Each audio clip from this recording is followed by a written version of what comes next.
ಬಿಜೆಪಿಗೆ ಒಂದು ಸುದಿನ ಇವತ್ತು. ಪ್ರಮುಖವಾಗಿ ದೇಶದ ಗಮನವನ್ನು ಸೆಳೆದಿರ್ತಕ್ಕಂಥದ್ದು ಪಶ್ಚಿಮ ಬಂಗಾಳದ ಚುನಾವಣೆ.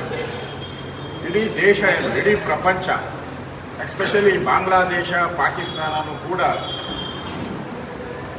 ಈ ರಿಸಲ್ಟು ಬಾಂಗ್ಲಾದೇಶಕ್ಕೂ ಆಘಾತ ಆಗಿದೆ, ಪಾಕಿಸ್ತಾನಕ್ಕೂ ಆಘಾತ ಆಗಿದೆ. ಅಸ್ಸಾಮಲ್ಲಿ ಬಿಜೆಪಿ ದೊಡ್ಡ ಬಹುಮತದೊಂದಿಗೆ ಈಗಿರೋ ಟ್ರೆಂಡಲ್ಲಿ ಲೀಡ್ ಬರ್ತಾ ಇದೆ, ಟ್ರೆಂಡ್ ಲೀಡ್.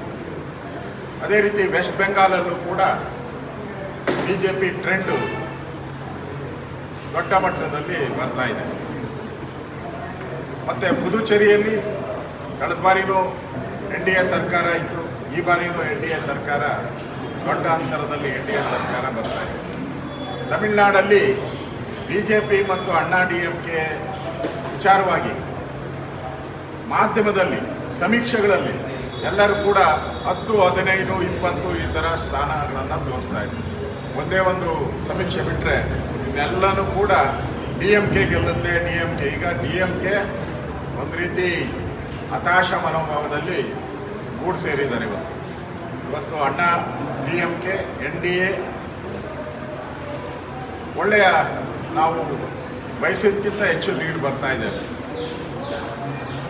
ಅದೇ ರೀತಿ ಕೇರಳದಲ್ಲೂ ಕೂಡ ಬಿಜೆಪಿ ತನ್ನ ಖಾತೆಯನ್ನು ಪ್ರಾರಂಭ ಮಾಡುವಂಥ ಒಂದು ಉದ್ದೇಶ ಕಾಣ್ತಾ ಇದೆ. ಒಟ್ಟಾರೆ ಇವತ್ತು ನಮಗೆ ಭಾಳ ಇಂಪಾರ್ಟೆಂಟ್ ಇದ್ದಿದ್ದು ವೆಸ್ಟ್ ಬೆಂಗಾಲು ಮತ್ತು ಅಸ್ಸಾಂ.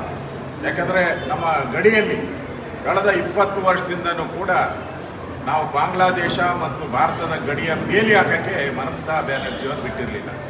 ಸುಮಾರು 2 ಕೋಟಿಯಷ್ಟು ಬಾಂಗ್ಲಾದೇಶಿಯರು ಅಸ್ಸಾಂ ಮತ್ತು ವೆಸ್ಟ್ ಬೆಂಗಾಲ್ ಮತ್ತು ದೇಶದ ಎಲ್ಲ ಭಾಗ, ಕರ್ನಾಟಕದಲ್ಲೂ ಕೂಡ ಒಂದು 10 ಲಕ್ಷ ಜನ ಬಂದು ಸೇರ್ಕೊಂಡಿದೆ. ಅಲ್ಲಿನ MP,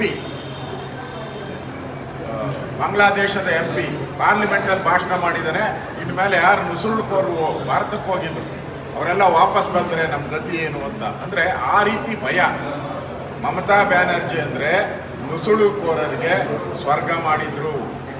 ಮಮತಾ ಬ್ಯಾನರ್ಜಿ ಅಂದರೆ ದೇಶದ್ರೋಹಿ ಚಟುವಟಿಕೆಗಳನ್ನು ಮಾಡೋ ಅಂಥ ಬಾಂಗ್ಲಾದೇಶಿಯರಿಗೆ ಒಂದು ರೀತಿ ಬಾಗಿಲು ತೆಗೆದಿದ್ರು. ಇವತ್ತು ಆ ಬಾಗಿಲುಗಳೆಲ್ಲ ಬಂದಾಗುವಂಥ ಒಂದು ಸನ್ನಿವೇಶ ದೇಶದ ಭದ್ರತೆಗೆ, ಇವತ್ತು ಈ ಚುನಾವಣೆ ದೇಶದ ಭದ್ರತೆಗೆ ದೊಡ್ಡ ಒಂದು ಹಾದಿಯನ್ನು ಮಾಡಿಕೊಟ್ಟಿದೆ, ಸುವರ್ಣ ಹಾದಿ ಇದು. ಇದರಿಂದ ನಮ್ಮ ದೇಶಕ್ಕೆ ನುಸುಳುಕೋರರಾಗಿ ಬಂದು ದೇಶದಲ್ಲಿ ಭಯೋತ್ಪಾದನೆಗಳನ್ನೇನು ಮಾಡ್ತಾ ಇದ್ರು ಅದಕ್ಕೆ ತಡೆ ಬೀಳುವಂಥ ಕಾಲ ಸನ್ನಿಹಿತ ಆಗಿದೆ. ಇವತ್ತಿರೋ ಟ್ರೆಂಡ್ ಪ್ರಕಾರ, ಈಗಿರೋ ಟ್ರೆಂಡ್ ಪ್ರಕಾರ ದೇಶದಲ್ಲಿ ಬಿಜೆಪಿ, ನರೇಂದ್ರ ಮೋದಿ, ಅಮಿತ್ ಶಾ, ನಮ್ಮ ರಾಷ್ಟ್ರೀಯ ಅಧ್ಯಕ್ಷರು, ಬಿಜೆಪಿಯ ಅಧ್ಯಕ್ಷ ನವೀನ್ ಅವರು, ಎಲ್ಲರೂ ಕೂಡ ಇವರೆಲ್ಲರ ನೇತೃತ್ವದಲ್ಲಿ ನರೇಂದ್ರ ಮೋದಿಯವರ ವರ್ಚಸ್ಸಿಂದ ಇವತ್ತು ದೇಶದಲ್ಲಿ ಬಿಜೆಪಿಯ ದೊಡ್ಡ ಅಲೆ ಇದೆ ಅನ್ನೋದು ಸ್ಪಷ್ಟವಾಗಿ ಕಾಣ್ತಾ ಇದೆ. ಕರ್ನಾಟಕದಲ್ಲಿ 2 ಬೈ ಎಲೆಕ್ಷನ್ ನಡೀತಾ ಇತ್ತು. ಆ ಬೈ ಎಲೆಕ್ಷನ್ನಲ್ಲೂ ಕೂಡ ಕಾಂಗ್ರೆಸ್ ಒಂದು ರೀತಿ ಕುತಂತ್ರ ಮಾಡಿದೆ. ಆದರೂ ಕೂಡ ನಾವು 1 ಸೀಟ್ ಆದರೂ, 2 ಪ್ರಯತ್ನ ನಡೀತಾ ಇದೆ, 1 ಸೀಟ್ ಆದರೂ ಗೆಲ್ಲುವಂಥ ವಾತಾವರಣ.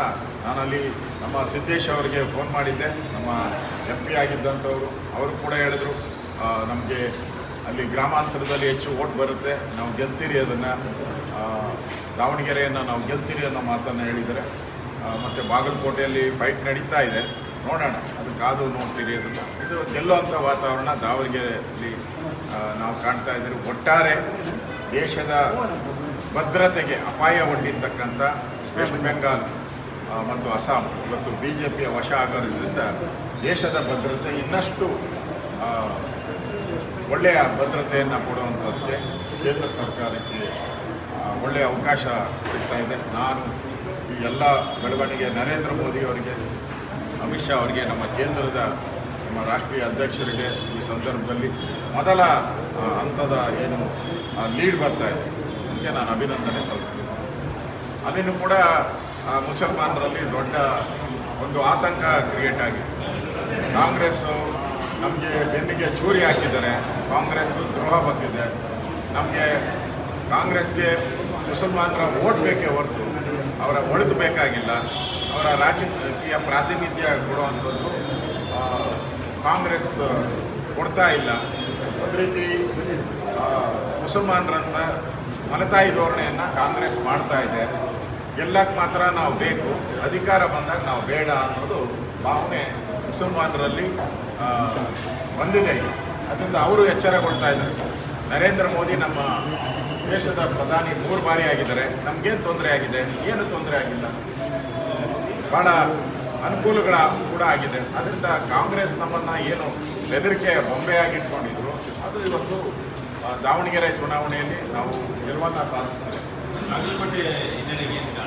ಸಾಧ್ಯ 100% ಮುಸಲ್ಮಾನರ ಎಚ್ಚರಿಕೆಯ ಒಂದು ಮಾತು ಕೂಡ ಈ ಚುನಾವಣೆಯಲ್ಲಿ ಆಗುತ್ತೆ. ಅದು ಕೂಡ ಒಳ್ಳೆಯದು. ದೇಶದ ದೃಷ್ಟಿಯಿಂದ, ರಾಜ್ಯದ ದೃಷ್ಟಿಯಿಂದ ಏನು ಬೆದರಿಕೆ ಬೊಂಬೆಯಾಗಿ ಯೂಸ್ ಮಾಡ್ತಾ ಇದ್ರು ಮುಸಲ್ಮಾನರನ್ನು, ಅದಕ್ಕೊಂದು ಅಂತ್ಯ ಆಡೋಕ್ಕೆ ಆಗ್ತದೆ.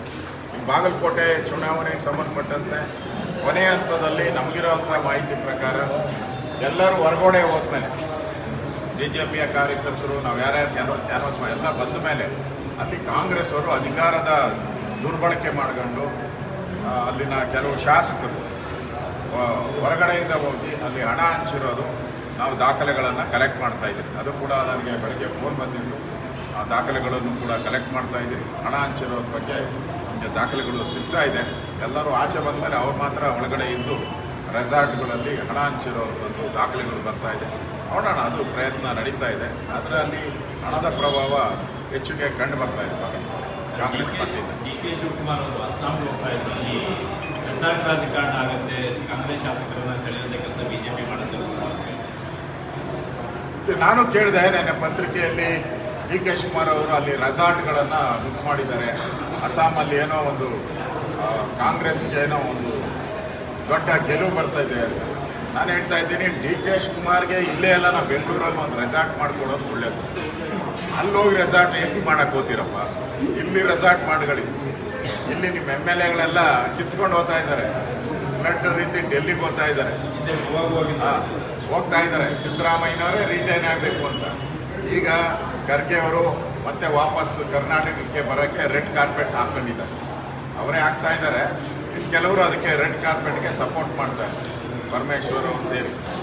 ಅವರು ಡೆಲ್ಲಿ ಬಿಟ್ಟು ಕರ್ನಾಟಕದ ಕಡೆ ಮುಖ ಮಾಡಿರೋದ್ರಿಂದ DK ಶಿವಕುಮಾರ್ ಅವರು ಅಸ್ಸಾಂಗೆ ಹೋಗಿ ರೆಸಾರ್ಟ್ ಮಾಡಿ ಅಲ್ಲಿ ಊಟ ಮಾಡೋದು ಬಂದು ಇಲ್ಲೇ ಒಂದು ರೆಸಾರ್ಟ್ ಮಾಡ್ಕೊಂಡು ಇಲ್ಲೇ ಊಟ ತಿಂಡಿ ಮಾಡ್ಕೊಂಡು ಆರಾಮಾಗಿ. ಯಾಕಂದರೆ ಅಲ್ಲಿ ಕಾಂಗ್ರೆಸ್ ಭಾಳ ಹೀನಾಯ ಸೋಲನ್ನು ಕಾಣ್ತಾ ಇದೆ. ಅಸ್ಸಾಂ ಹೀನಾಯ ಸೋಲನ್ನು ಕಾಣ್ತಾ ಇದೆ ಈಗಿರೋ ಟ್ರೆಂಡ್ ಪ್ರಕಾರ. DK ಶಿವಕುಮಾರ್ ಅವರಿಗೆ 2ನೇ ಬಾರಿ ಲೆಕ್ಕಾಚಾರ ಬಂದಿರೋದು. ಹಿಂದೆ ಗೋವಾಗೂ ಕೂಡ ಅವರು ಗೋವಾಗೆ ಹೋದಾಗೂ ಎಡು ಬಿದ್ದಿದ್ದಾರೆ, ಅಸ್ಸಾಂಗೆ ಹೋದಾಗೂ ಎಡು ಬಿದ್ದಿದ್ದಾರೆ. ಕಾಂಗ್ರೆಸ್ ಪಾರ್ಟಿ ತಮಿಳುನಾಡಿಗೂ ಹೋಗಿದ್ರು. ಅಲ್ಲೂ ಕೂಡ ಬೋರ್ಡ್ ಇಲ್ದಂಗೆ ಆಗಿದೆ. ಕಾಂಗ್ರೆಸ್ ಪಾರ್ಟಿಯಲ್ಲಿ ಬೋರ್ಡ್ಗೆ ಇದ್ದಂಗೆ ಕಾಣಿಸಿದೆ. ಎಲ್ಲೂ ಒಂದು ಸೀಟು ಇಲ್ಲ ತಮಿಳುನಾಡಲ್ಲಿ. ಅದರಿಂದ ಕಾಂಗ್ರೆಸ್ ಪಾರ್ಟಿ ಹೈಕಮಾಂಡ್ ಎಷ್ಟು ಚಾಣಕ್ಯರಿದ್ದಾರೆ ಅಂತ ಹೇಳಿದ್ರೆ, DK ಶಿವಕುಮಾರ್ ಎಲ್ಲೆಲ್ಲಿ ಸೋಲ್ತಂತ ಅಲ್ಲಿ ತಗೊಂಡೋಗಿ DK ಶಿವಕುಮಾರ್ನ ಹಾಕ್ತಾರೆ. ಜಮೀರ್ನ ಎಲ್ಲೆಲ್ಲಿ ಗೆಲ್ತೈತೋ ಜಮೀರ್ ತಗೊಂಡೋಗಿ ಅಲ್ಲಾಗ್ತಾ ಇದೆ. ಒಟ್ಟಾಗೆ DK ಶಿವಕುಮಾರ್ಗೆ ದುಡಿಯೋಕೆ ಏನೇನು ಬೇಕೋ ಅಲ್ಲಿ ಕಾಂಗ್ರೆಸ್ ಪಾರ್ಟಿಯಲ್ಲಿ ಮಾಡ್ತಾ ಇದೆ. ಅದನ್ನು ಅರ್ಥ ಮಾಡ್ಕೋಬೇಕು. ಅದಕ್ಕೆ DK ಶಿವಕುಮಾರ್ ಆದಷ್ಟು ಬೇಗ ಈ ಮನೆಯೊಂದು 3 ಬಾಗಿಲಾಗಿದೆ. ಈಗ 3 ಮುಖ್ಯಮಂತ್ರಿಗಳಾಗೋಗಿದ್ದಾರೆ. ಅದರಲ್ಲಿ ಆ ಬಾಗಿಲಿನಿಂದ ಹೊರಬರಕ್ಕೆ ಫಸ್ಟ್ ಪ್ರಯತ್ನ ಮಾಡಲಿ. ಅಸ್ಸಾಂಗೆ ಹೋಗೋ ಅವಶ್ಯಕತೆ ಇಲ್ಲ. ಹೋಗಿ ಸುಮ್ಮನೆ ಟಿಕೆಟ್ ವೇಸ್ಟು, ಅಲ್ಲಿ ರೆಸಾರ್ಟ್ ಬುಕ್ ಮಾಡಿದ್ರೆ ಹೋಟ್ಲು ವೇಸ್ಟು. ಅದಕ್ಕೋಸ್ಕರ ಇಲ್ಲೇ ಆರಾಮಾಗಿರೋದು ಒಳ್ಳೆಯದು ಅಂತ